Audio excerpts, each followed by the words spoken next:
السلام علیکم ورحمۃ وبرکاتہ۔ قرآن لائٹ اکیڈمی میں خوش آمدید۔ آج ہم جانیں گے کہ کون سے نبی کہاں دفن ہیں۔ حضرت آدم علیہ السلام۔ تاریخ کے مطابق سری لنکا کے ایک پہاڑی چوٹی پر طویل سائز میں پاؤں کا ایک نقش موجود ہے جسے حضرت آدم علیہ السلام کے پاؤں سے منسوب کیا جاتا ہے۔ کہا جاتا ہے کہ حضرت آدم علیہ السلام کی تدفین بھی سری لنکا میں ہوئی۔ اللہ بہتر علم رکھنے والا ہے۔ حضرت نوح علیہ السلام۔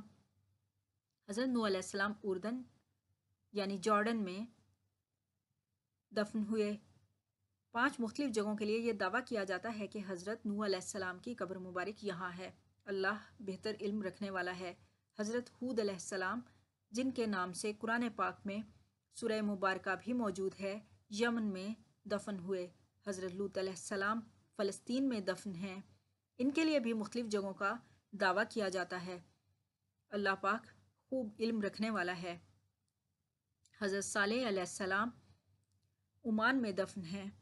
حضرت ابراہیم علیہ السلام جنہوں نے اپنے بیٹے حضرت اسماعیل علیہ السلام کے ساتھ مل کر کعبہ کی تعمیر فرمائی، فلسطین میں دفن ہیں۔ حضرت اسحاق علیہ السلام، حضرت یعقوب علیہ السلام بھی فلسطین میں دفن ہیں۔ حضرت یوسف علیہ السلام جن کو خوابوں کی تعبیر کا علم حاصل تھا، جو کہ مصر میں بکنے کے لیے آئے اور پھر وہاں کے بادشاہ بھی بنے، سبحان اللہ۔ حضرت یوسف علیہ السلام بھی فلسطین میں ہی دفن ہیں۔ حضرت ایوب علیہ السلام عراق میں۔ حضرت شعیب علیہ السلام اردن یعنی جارڈن میں دفن ہیں۔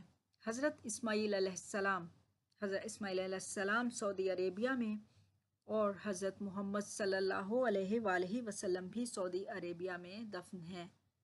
امید کرتی ہوں کہ آج کی ویڈیو آپ کے لیے انفارمیٹیو رہی ہوگی۔ اگر آپ کو یہ ویڈیو پسند آئی ہو تو چینل کو سبسکرائب کیجیے، لائک کیجیے۔ اپنا بہت خیال رکھیے۔ اللہ حافظ۔